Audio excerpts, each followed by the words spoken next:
our main organizers, and we're part of a writing collective called Colibri Writers. We live in different parts of San Diego. Some of us are in North County. And so we prepared a zine for the festival, and so they're on their way, and Carla has them. So we're excited for that. But just wait a couple minutes, or just Let's do introductions. Okay. Yeah. Okay. Just here. Okay, cool. So thank you again for your patience. First, we would like to thank the San Diego Writers Festival and our sponsor, Susan Finkenstein. They were so generous to invite us and to support this beautiful panel with all these amazing writers and poets. As you already probably know, our title is called Words Birthed from the Borders. What does it mean to be a writer along the borderlands? My name is Dr. Angelica Yanez. I'm a professor and I'm a poet. I run a writing group within my community and various students. I'm also the founder of the Ancestral Teaching Institute, where I teach indigenous wisdom, culture, and knowledge. So I am also presenting, but I'm also moderating at this time. So what is it gonna look like? As you know, we have to be flexible. We'll be waiting for Carla, and we'll do brief bios. And then once they're done, I'm gonna provide a framework to help us think about the borderlands. And then from there, each poet will share a poem. And then we'll have plenty of time for panel discussion and Q&A. So we encourage you to have questions, comments, and engage with us. And again, thank you for being here. It's amazing to see all your beautiful faces. You could be anywhere on Saturday morning, but we're happy that you're here with us. So how this is gonna work, we're gonna start here on this side of the table, and then we're gonna go through each panelist, and then hopefully by the time Carla comes, she can jump in and join us. So, without further ado, let's get into it. Hi, I am Gracie Azua. I was born and raised in the Imperial Valley. I come from a father and a mother who were originally from Mexico and immigrated to the United States, both at different points of their lives. My mother was a cashier and a truck driver, and my father was a welder. And I went through the education system. I went through a lot of setbacks. I went to 4 colleges before getting my bachelor's in literature and writing from Cal State San Marcos. That's how I landed up here. And I have enjoyed my time up here and fighting different communities and finding my own path, while also bringing awareness to where I'm from, the Imperial Valley, and sharing my work and sharing what is behind my mind. And then my name is Raquel Reyes Lopez. I was born in Highland Park, California, Los Angeles. My parents were immigrants here. They started their journey coming into this country being fruit laborers, and eventually they had me. I'm first generation, and I am a Chicana. I identify as a Chicana. My mom is from Arriaga, Michoacán, Ocampo, Michoacán. My father is from Aguascalientes, Guadalajara. I'm an educator. I teach children from 2 to 5 years old. I like to discuss things that are vulnerable and personal to me, things that are part of the identity who's brought me into the development that I am today as an individual. And I like touching tones of universal truth because we all have a common root that connects us to one another, whether that's pain or joy. So my themes are often about mental illness. My mom got diagnosed with schizophrenia after menopause, and her being an immigrant, it was hard navigating that as a first generation daughter, and mental illness not really being something that's discussed in our background. And with that being also said, I also like to touch tones on grief, love, loss, infertility, miscarriages, just honoring all those arcs and every narrative that some of us can relate to. We've lost, we've gained, we've cried, and we've had joy. And I know that in that moment, as we're facilitating the healing process, we can connect that experience with one another, whether we know each other or not. So thank you for being here. And briefly, again, my name is Angelica. I write on a lot of first generation issues, culture, of my native Mexican heritage and identity. I talk about colonialism and a whole host of social issues. And so this is my debut chapbook. I'm a long-term educator of 20 years. I'm also a mother. So sometimes our writing, our passion projects, you can feel this, maybe we don't have more than 24 hours in the day, right? So I'm excited to be amongst these beautiful writers, and they've also really inspired me as a first generation indigenous Mexican person. And what does it mean to write along the borderlands? What does it mean to write in general? We're gonna get into those topics. Hello everyone, my name is Jenny Sandoval, and I grew up here in San Diego, specifically South Chula Vista. I'm a daughter from a single immigrant mother. Her family side is from Nayarit, and my dad, that although I don't know him, I know that his side of the family is from Michoacan. And what I like to write about in my poetry is about mental health. I feel like it's important as a first generation to speak up about it, especially in immigrant households where it's not really spoken up about. I was a very nature-based child. I like to be outside, I like to play with the grass and the mud and all of that. I really like to connect with nature. And I feel like as an adult, I sort of bring that back in my poetry where I connect nature with mental health, and that's my way of expressing my words. I'm just really thankful to be here and see everybody's faces here, and yeah. Thank you so much, Jenny. And thank you for making it. I know it was a mission to Yes, get here. it was a mission to get here. I'm doing it in one piece, and all good. So how many have you ever heard of borderland theory or the borderlands, or what does a borderland look like? Oh, I just know about it. Yeah, and we figured that most people would probably need some framework or some references. So let's talk a little bit about the framework that we're working with, and as a lot of us first generation writers. The border is ambiguous. It means different things to different people.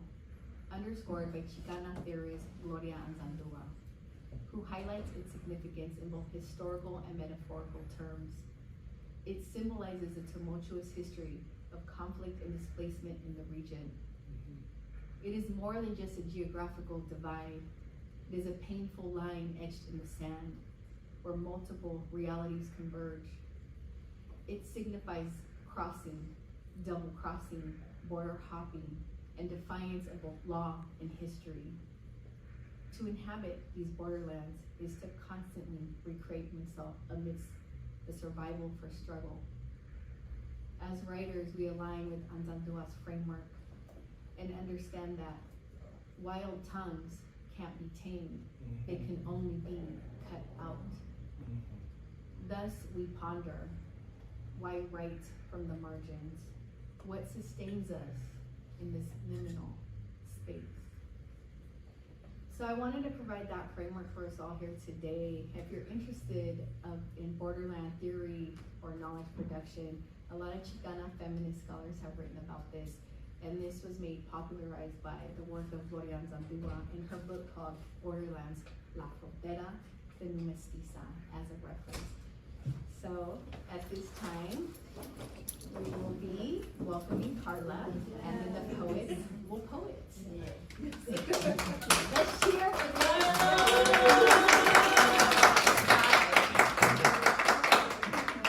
That's how to make it. Hi gang, thanks for coming through. But we carry on by all means. Carla, for being here. I know it's been probably frustrating, so our beautiful audience is patient and been waiting. We did introductions, we did the framework. Awesome. And when you get a moment, we'd love for you to introduce yourself. Yeah. Hi and hello everybody. I am a survivor of the Coronado Bridge tragedy. My name is Carla Cordero. I am a poet, a storyteller, an organic backyard farmer. I'm also a professor at San Diego City College and Maricosta College, as well as the executive director for the nonprofit Glassless Vines, where we provide free open mic nights and virtual writing workshops for San Diego and beyond. And happy to be here. Thank you all for coming through. And she's also going to be a feature next Friday at Miramar College. Oh, Did you have a question? Glassless mic. I was just gonna add something while we were waiting, but go ahead, now that you're here. Yes, and as a reminder, we have a booth 12, come visit us, we'll have time for, booth 11, and we'll have time for Q&A as well, okay? So, without further ado, the poets will then begin to share poems. Do we just wanna go into it? We'll start off with Gracie. Okay, everyone. I will do a short one from my book. Fair warning, my pronunciation in Spanish is not the best. I grew up speaking English, and as an adult, I have come to learn Spanish and love the language. But sometimes my pronunciation is a bit off. Beautiful. But come with me. It is called We Grew in the Imperial Valley. Mi familia creció in between countries divided by a steel wall, la frontera, to bar my family from meeting whole again. Mi mamá creció cuando era niña, with her brother into Calexico, corriendo a los brazos de amigas de la familia. My abuela once crossed, helped by my tía Cuca. Desconocidas que hicieron amigas, que hicieron familia. We survived because of their sacrifices. Mi abuela defendió sus hijas de la gente inmigrante. Even Cesar Chavez beat Mexican nationals during his strikes. Pero mi poder viene de ella. The power of my tías and my mom came from her. Las mujeres que lucharon por cruzar para darme una vida mejor. Thank you. Then I'll be reading from Incandescent Mind, Winter 2017 edition. And I'll be reading my piece, Sin Espanto, Without Fear. Mother breaks underneath El Espíritu Santo. She sings with holy panting. Her body bruises while skin blossoms red and white. Mother makes love every morning with death and God raw. She likes the balance of getting lost between the two. She rinses herself before starting her daily routine and walks downstairs to make breakfast. It's simple. Tacos con limón y sal con un aguacate partido. She sprays Lysol in the living room to forget about her skin cancer when she thinks no one is watching. When the dishes are cleaned, she irons the laundry quietly, sin espanto. Mother doesn't know la muerte, Dios y yo hover over her in the same manner. We all want something from her, sniff the air out for her. The difference between them and me is I just want her to love herself as her health declines, as her body changes. I want her to learn how to roll up El Espíritu Santo y El Diablo in the same tortilla and take a mordida out of them. She'll know then they both taste bland, both deserve to be spit out, and that there is no sin in living for yourself.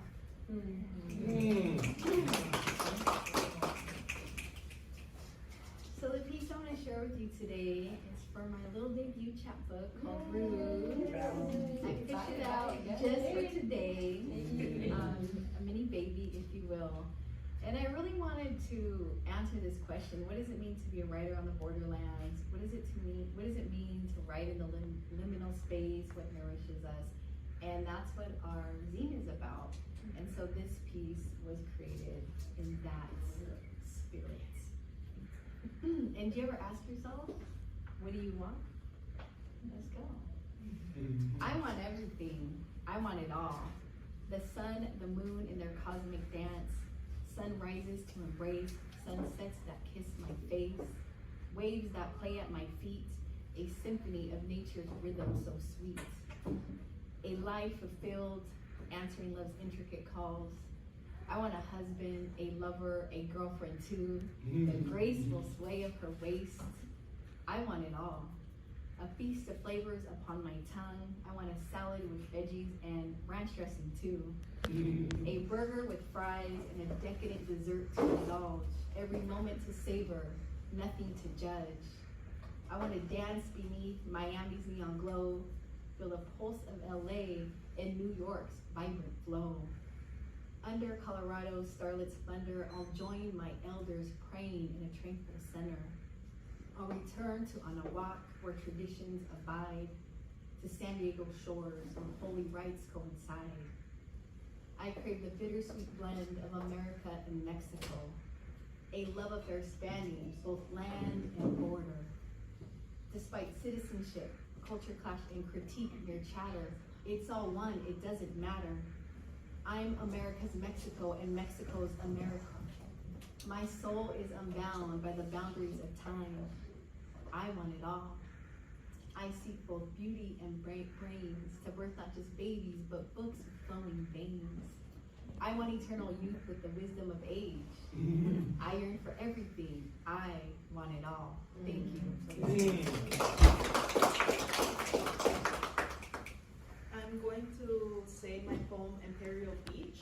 I wrote this to have it displayed. If any of you have been to the Luna Bloom shop in Barrio Logan, she does frequent art shows, and she had one specifically for Mother Nature, and this is what inspired my poem. I drive down 5 South and get off on the 75 North. I always have luck parking on the main street. As I plan on taking off my shoes, I stop my movements. I see the signs in the sand from the distance. I already know what the sign reads, for I do not need to walk closer to know.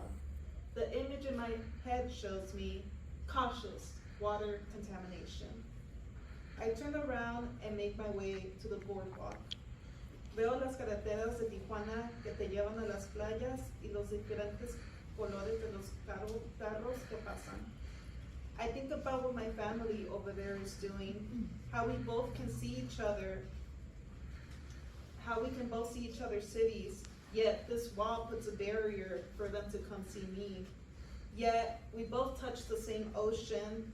We're connected through the elements of water. The ocean goes where it pleases, for it does not need permission from humans to control where it goes.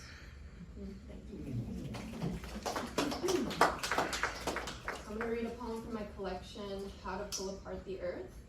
I wanted to talk and think about borders today as also the kinds of borders we can't see, such as mental illness, as well as the kind of generational trauma that we inherit. And a lot of times that conversation can be around toxic masculinity. That can also be a conversation around, in our culture, which we call machismo, which can also be our cultural version of toxic masculinity. And so this is about my grandmother who's been dealing with dementia, but also doesn't come from the most welcoming of a household with her husband, who I call grandfather.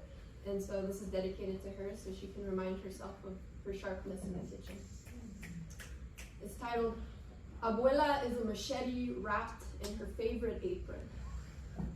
A man once slammed a fruit bowl against the kitchen wall, and Abuela learned how glass can give birth to small daggers. She replaced her husband with knives, holds a blade like a loaded gun, enjoys the chop of cilantro bundles for caldo, and people swear she got lawnmowers for fingers.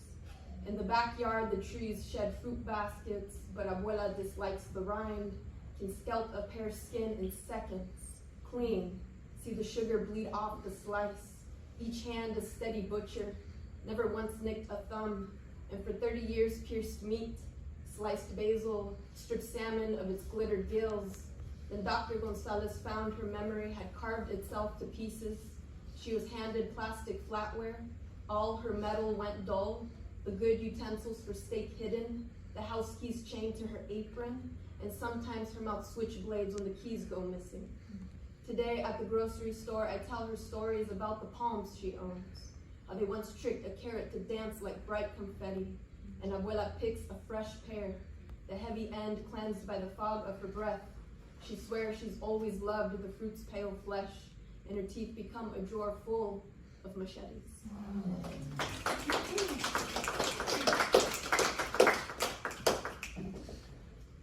So at this time, I'm going to ask the panelists a few questions, and from there we'll have a few moments and some time to engage with all of you. So we encourage you to ask questions or any comments. So our first question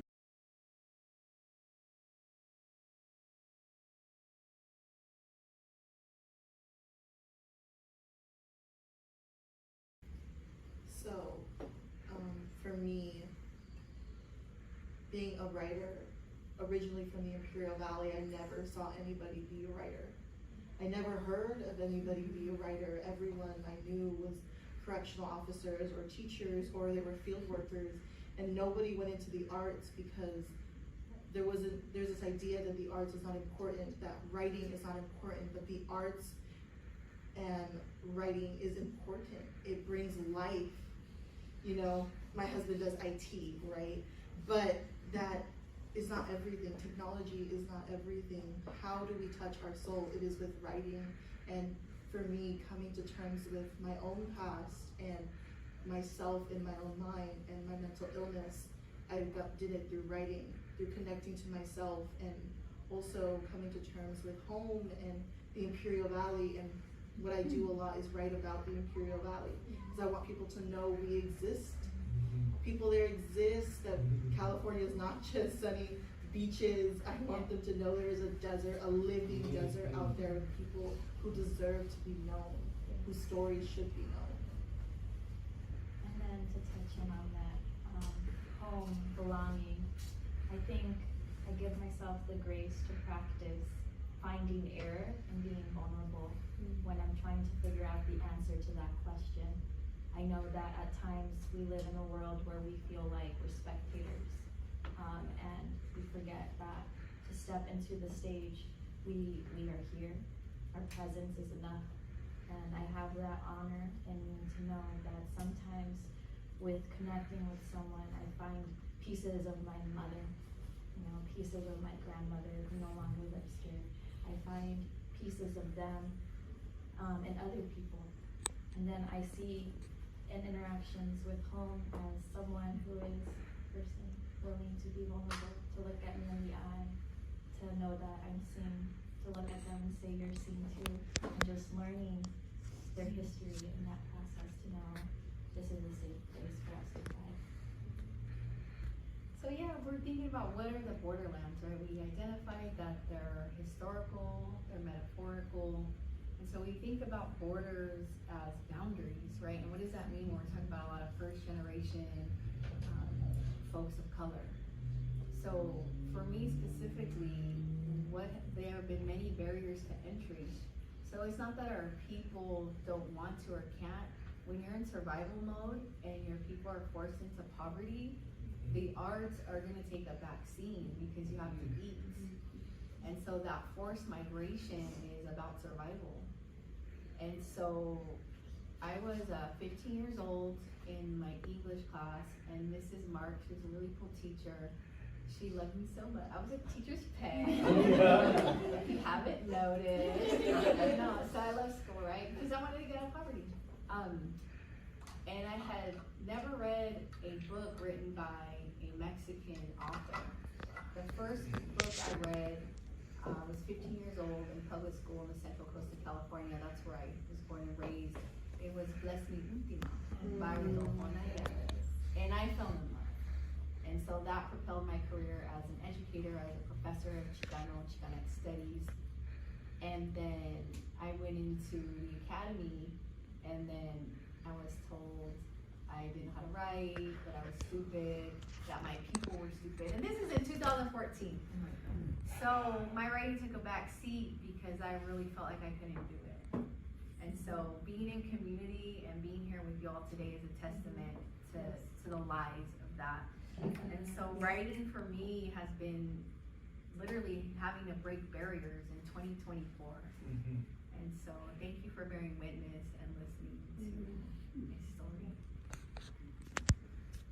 Well, I grew up crossing the border to go to Tijuana to visit my family out there almost daily.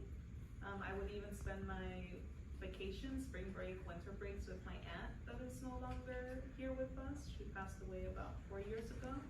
So when I think about borderlands and what that means in my writing, I think about just embracing those moments when I would be in Tijuana with my family and just really seeing how they valued Tijuana and how they talked about it, and just always would be like, remember your roots. Like, even though you live in San Diego, like, this is where you belong. And it was just nice having those moments of like my aunt just being like, go run to the corner store and go get me tortillas. And like, you know, I would go there and I would always tell her, I'll go if you buy me a gansito. So, and so she would be like, okay, and she'd give me a little bit of money. And so it was just like those moments of like, I can't really have that here. Like there's not really like little mercaditos here where you can just walk. So it's just in my writing, it's like embracing those moments with my family, remembering them, and just honoring them.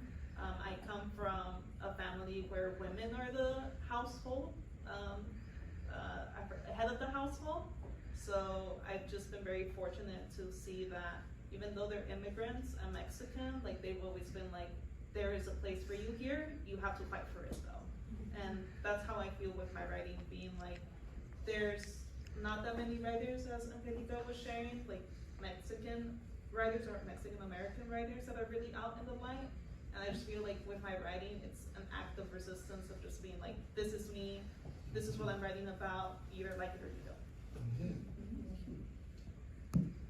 And y'all have spoken so beautifully. I'm like, what else is there to say? But I mean, I think the word that really I think about is belonging. And so when you're first gen, when your parents are immigrants, when your grandparents are immigrants, when you come from a household that is toxic masculinity and machismo based, when you come from a place where your parents want you to succeed into the American dream, there's also a silencing that happens in terms of your culture because they want to protect you and they want to keep you safe.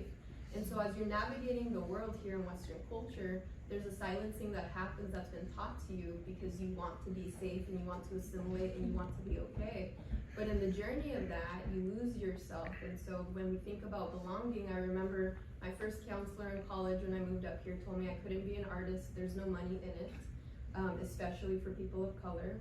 I remember being in grad school and one professor told me I should stop writing about cactus and tortillas in my home because you've been doing it too much and people aren't gonna like to hear what you have to say. And so now I'm in education and I'm trying to model how language can be reflective mirrors of self, how language can reclaim, restate, and re-empower one's identity. And so when I think about belonging is how can literature and language or the words we put together, whether in oral storytelling or in the written word, create that space of tapping into our roots again of what it means to be indigenous, what it means to be Chicana, what it means to be whatever it is your roots originate from. So there's a lot of undoing that I think the word, poetry, storytelling can do that good work. And I think this is why many of us gravitate towards it, is because the world has told us to be silent, and we're tired of being silent. We want to be real loud and real that's what I got. Wild tongues can't be tamed, they can only be cut out. Second question.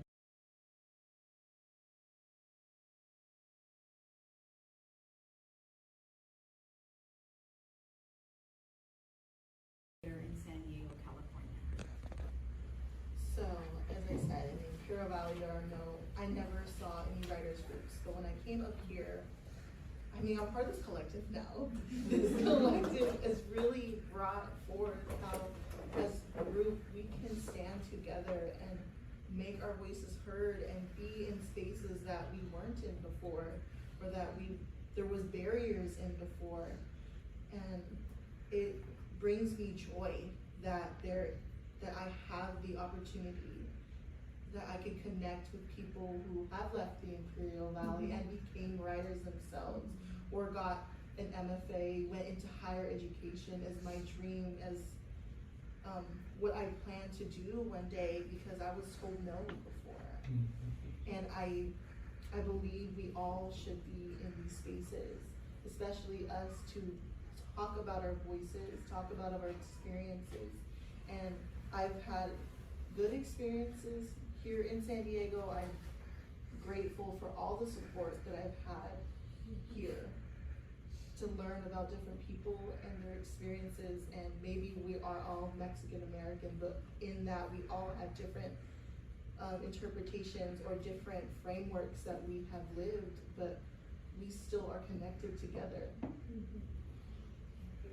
And then hurdles, I guess for me, it would be honoring my belonging, right? Validating my existence. entering a room or a space and knowing that when I code switch between my poetry and there's no translation after using Spanish, that it still has space to be here.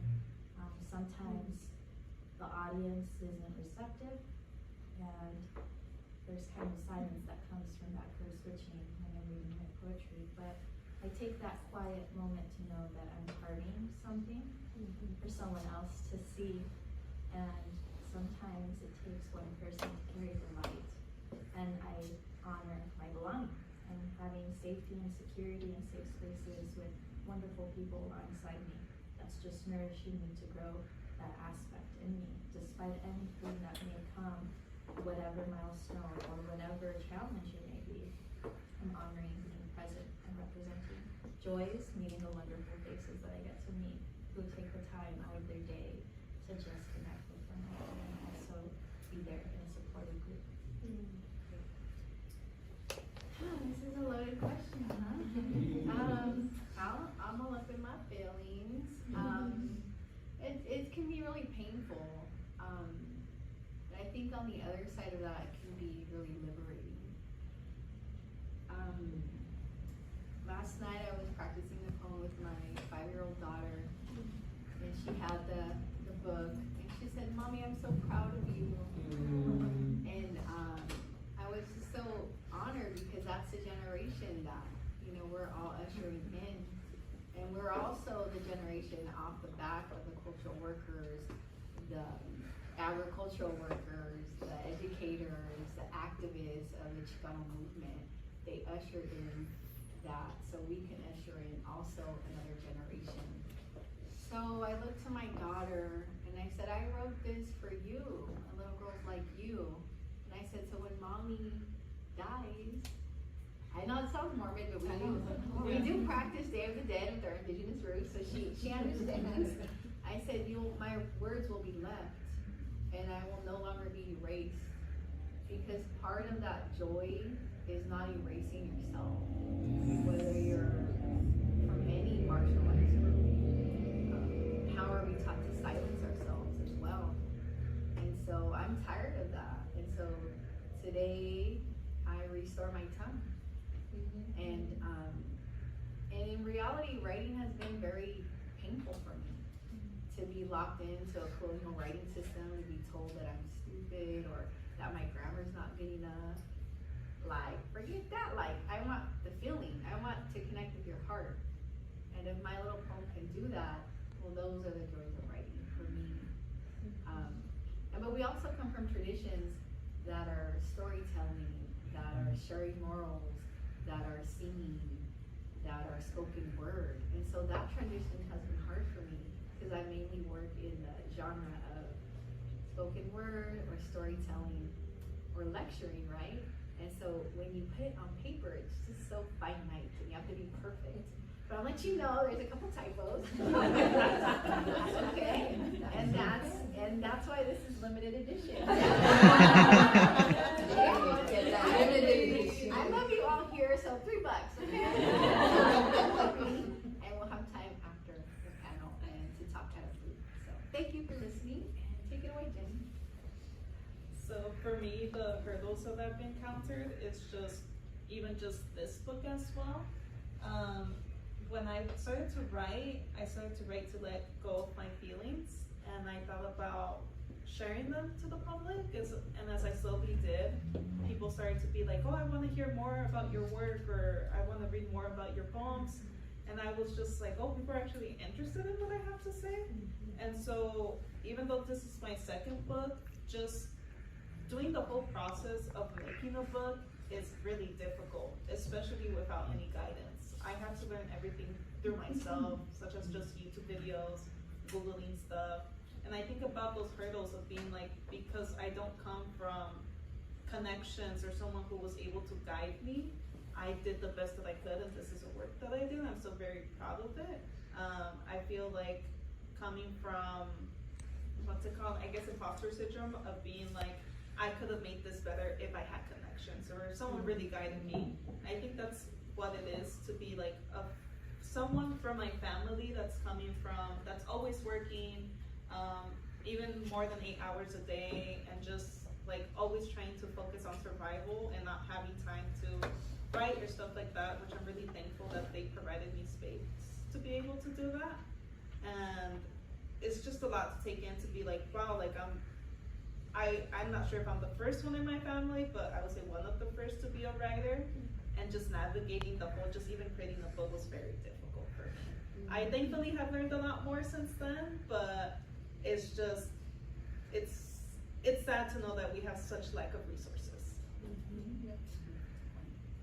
Yeah, and then just to add a little bit of that, I always like to start with a little sour and then a little sweet, so we don't, be a little more hopeful.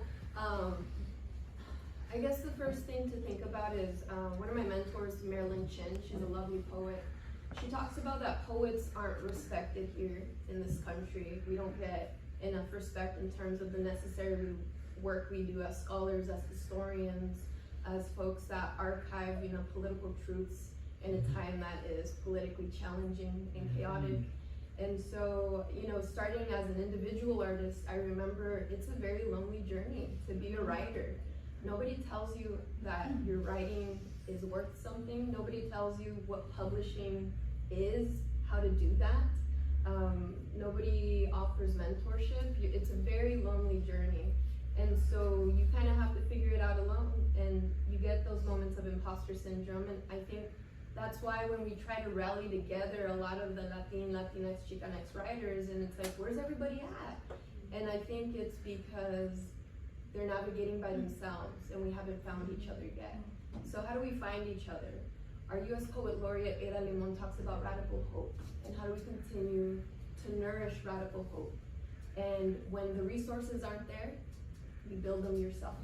And so as we started a nonprofit in the open mic, bringing in our historically underserved youth to give them a safe space to express themselves creatively, I kept running into these amazing people, Latinx, Chicanx writers, and I'm like, who are they? And like, where's your books? And so I then wanted to take the initiative to start creating a community with these beautiful writers and be like, look, let's work together, let's create resources, let's talk about publishing, let's do panels together. I want to be a mentor. I also want to learn from you. I know that y'all got amazing things to share and to contribute into this world of being a writer. The other beautiful thing that I want to add in terms of that radical hope, y'all showed up today. You could have gone to any panel you wanted to, but you chose this one. And and I'm serious. Yeah, y'all can clap it up for yourself. I mean, it means a lot. Y'all could have gone to another panel, but you showed up in the name of allyship and community, and that says so much to the work that we want to offer and let it live for just a little bit. So I want to thank you for continuing that concept of radical hope as writers. All that to say that we're also a forever resource. So please come talk to us, say hi, let's collaborate. How can we support you as well? So thank you. So, why don't we take a moment, we can stand up, shake it out, do a little dance, and then we'll get into the Q&A. Let's shake it out, shake it out.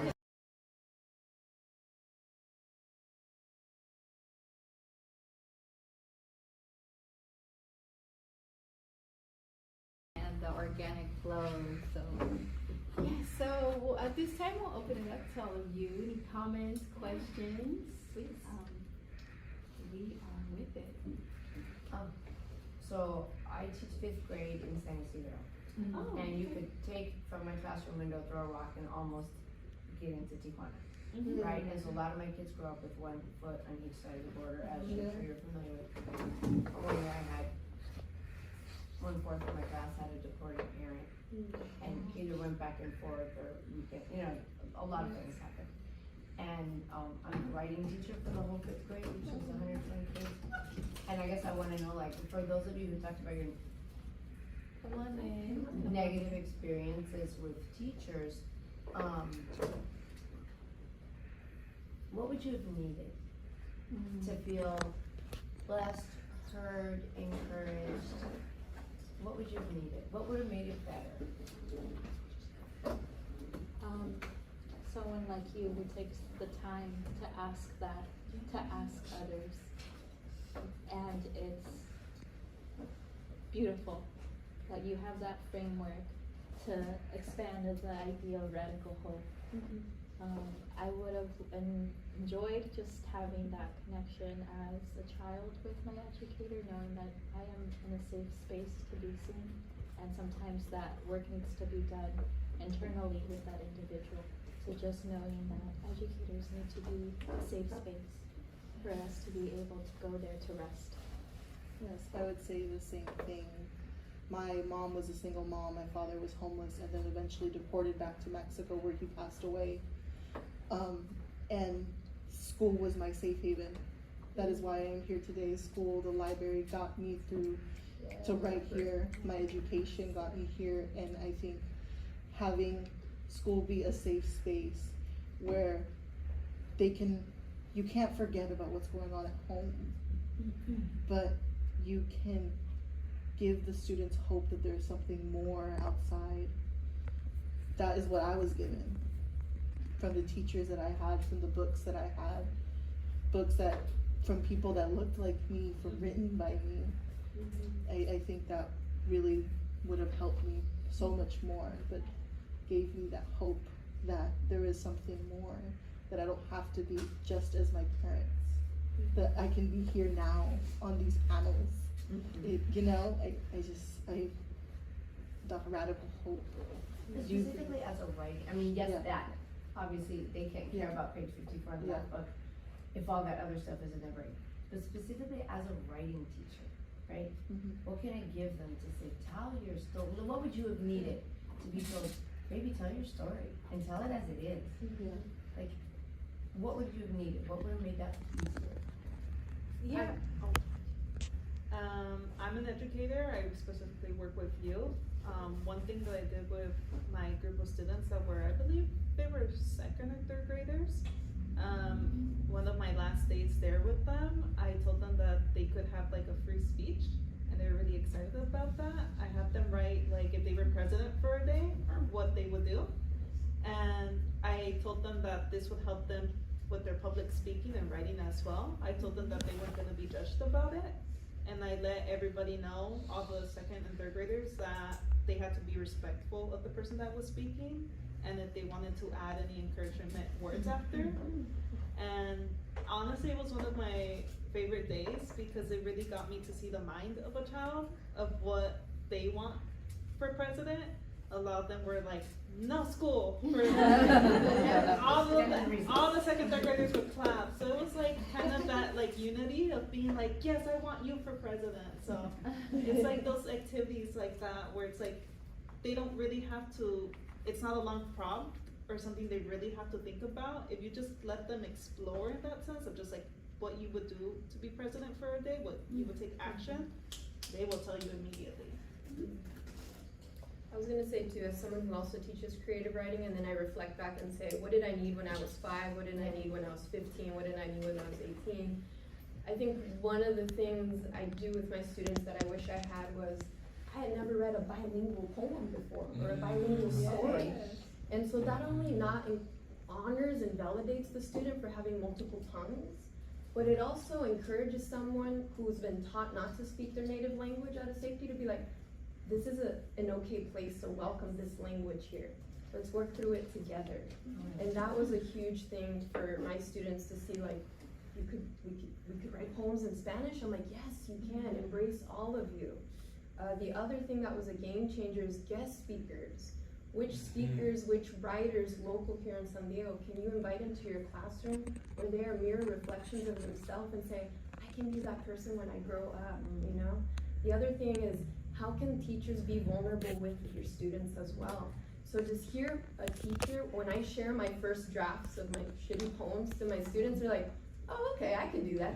All right, Missy, I see you.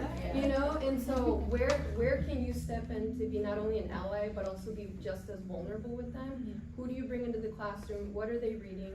And what activities encourage and rebuild that self-esteem? Because they're already coming in with that silencing, that assimilation that has told them, you know, this is what good behavior looks like, when good behavior should be them up on an open mic sharing a poem about abuela's caldo that they just baked, you know what I mean? So, yeah, creating spaces to encourage and validate their culture, their cultural capital, does wonders That was one thing, yeah. Yeah, and I do wanna paint a bigger picture, so, to your question, what was your name? Nancy. Nancy, beautiful question. So for Mexican or Latinx students, if we just think about California, but the trend is nationwide, out of 100 students, 50% will be pushed out of high school. And so that's a national trend. So that tells us that there's a crisis in education Yep. for brown students. Yep. And this is called the Chicano Latino Educational Pipeline, right? So you're asking this question, how do we better serve students in the educational pipeline? And so the panelists had great ideas, and it will take more than just like one awesome, amazing Yeah. teacher Yep. like yourself. It needs to be institutionalized, it needs to be part of the curriculum, Yes. it needs to be culturally relevant. Yep. And so finding ways to create policy or institutionalize it, inviting the families and the communities to the college or to the elementary. Yes, Fifth grade, elementary, yeah. fifth graders, so creating that connection, and also very by regional, right, transnational people. And I would also say, when you're as a writing teacher, making the grammar not feel so constrictive. Yes. Like, if you're gonna write, just like, mess it up and we'll figure it out. Maybe we need to review the grammatical rules. No, I show them my scratched off, handwritten on. Yeah. If yours looks like that. Now with AI, that's gonna be another conversation, but, I think also like, bilingual works, code switching, the Yes. students themselves, Yes. and maybe they're not, bilingual speakers, and you might even have some indigenous Mexican or Latino students, so maybe native language, and we can do that through the writing. We'd be happy to be, co-teaching with you, and, so stay in touch with us. So that would be some of my, my tips. I appreciate that. Appreciate your question. I think we had it like this, boom, boom. Did you ever have that? Thank you so much for all of your thoughts, your poems, everything. It's just really incredible to hear all of your ideas, and I feel like I'm just bubbling up with so many questions. And one of them, you kind of mentioned AI there, and I'm wondering how does, like, is that appropriate to bring up? I'm not even sure what my question is, but like I teach writing, I teach language, like and that's something I'm kind of grappling with and like trying to sort of like think about where that goes, because there's a sense of like, this is an inevitable part of our future, but it's, that writing is so, like, I don't know, sterile, or like, you know, and there's a way that it's like, I don't know if it's just like, yeah, that's the functional writing, and it's so inhuman in a way, and like, I'm sorry, I don't know really what my question is, but as you all have such an incredible, like, inhuman connection with the word, and like, you know, I teach, students whose first language is not English, and like, one of the things I've heard is like, oh, this will help them so much, and it's like, but what's unique to them? Yes. And I'm just, so I guess I don't have a very well-formed What question. are we gonna do with AI? Yeah, Right. yeah. Well, I can speak from that, and I know you look at me because we've had multiple Yeah. comments. So we're both college educators, and so this is the first semester.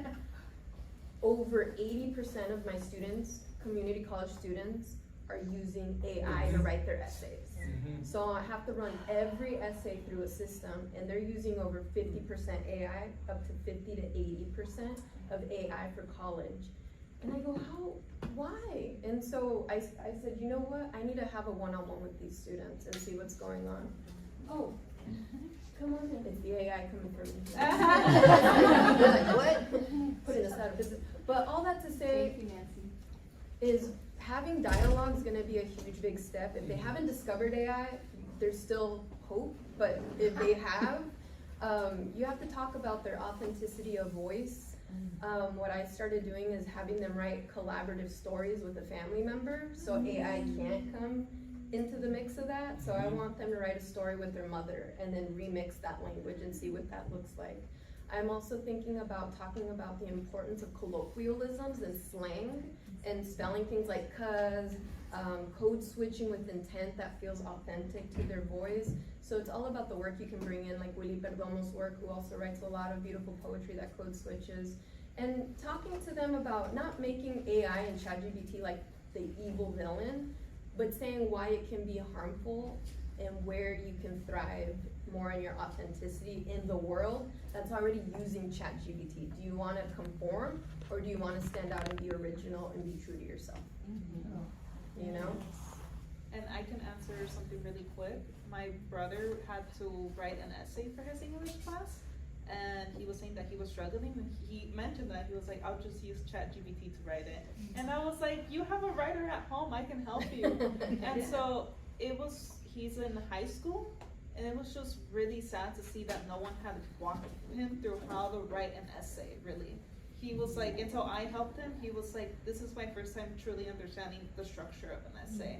And I was just like, you could have come to me all this time for resources and stuff. So it was just sad to hear that, you know, he's already in high school and no one had really sat down with him and explained how the structure of essay is. And like I said, we live in South Bay, so you can already understand. The Sweetwater District is not the best. I went to a school in Sweetwater District, and I can attest to that. Yeah. Thank you so much. We have about 4 minutes left, and get your questions in, and then come visit us at the table, okay? Yeah, come say hi. Well, I had a couple of questions, but since we only have 4 minutes, the most important question is, are we gonna hear another poem from each of you? Oh, yeah, you know what? Yeah, sure. Yeah. Gracie, any other questions? And then, I'll do you. huh? Don't do you. We have a couple minutes, so if any of you wanna share? Whoever wants to. Yeah. Go for it. I'll share, You I'll choose do yours. one from the zine. Yes. So mine is called, by our zine. This is our collective scene. Yes, and so I'll just read mine from here. First time I've ever read it, so bear with me. Oasis and a house. Why don't I just read it from the zine? Yes. Go for it. Let me just find it. This is my first time seeing it. It's so pretty. Okay, found it. Oasis in a hostile desert. Where corn husks cradled my body in infancy, I cannot forget the sun. Memorize the way my goosebumps felt under her rays, checkered roads full of potholes, always bumper cars. I have stood in sand tornadoes with my eyes closed, and I wondered why the world doesn't turn upside down when the pesticides multiplied our cells. Rows and rows of alfalfa teeter to the sky, the blue muddied by hay bale smoke. My feet regret the lines, regret standing in the summer to carry my soul back to Mexico, but my mother always slipped pesos into the chip cups of beggar women, never forgot to tip the mesero at the taco stand on the corner of El Hotel Norte, and the block they shot a man to heaven.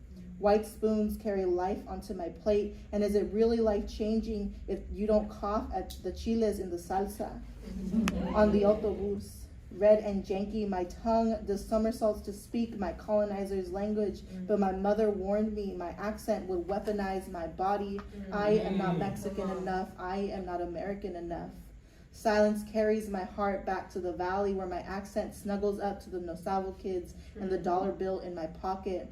But the clouds on both sides are always sparse, always damning us to sunburns in Savila because I didn't know how to stay home. My toes dug mountains into the grass, my hands held books like necklaces of gold. The sidewalk was too hot to press my bare feet onto. Luckily, my desert was carved by clay homes and trees. The cactuses in the yard didn't shrivel up like the roses did, but I still love their red lips. Cursed myself for touching their tender thorns, and only God knows why my soul touched down into this body. Woke up to find weeping cicadas at 3 a.m. in the summer, a crooked street lamp coloring my darkness orange, an apartment with one empty bed, the other curving to my spine. Water the soil and I shall grow in place of dead ends. Existence ties my tail back and forth from this place to the next. Yes. Thank you. What? Is that time, or do we have for one more poet? Let's do it. So I'll read this one. Tú eres suficiente, you are enough. On my lips rests an ancient past archaeologists cannot unearth. One day my mouth will cease to speak and I will become a prayer lost to the depth of language. Until then, I find myself most when I am in the kitchen. En mi cocina me encuentro. I become reborn once I drink the last sip of chamomile, or when I take a bite of carne de res soaked in salsa roja. But honestly, most days I yearn for rest and the comfort of my mother, so I push tongue onto top teeth, because this is how I thaw out lengua natal. Así es como recuerdo la magia de mi niñez. Once I would return to a household that always welcomed me. I am learning to find comfort by hugging myself through uncertainty. I remind myself, my mother left her own country knowing she is enough. In my genetics, there's a blueprint already within me. I will do the digging, the searching, because my body is a beacon of light and truth. This body will not be a tourist to its soul. I am enough. I belong here. That is my answer. Yo soy suficiente. What? Yeah! Let's go. Woo.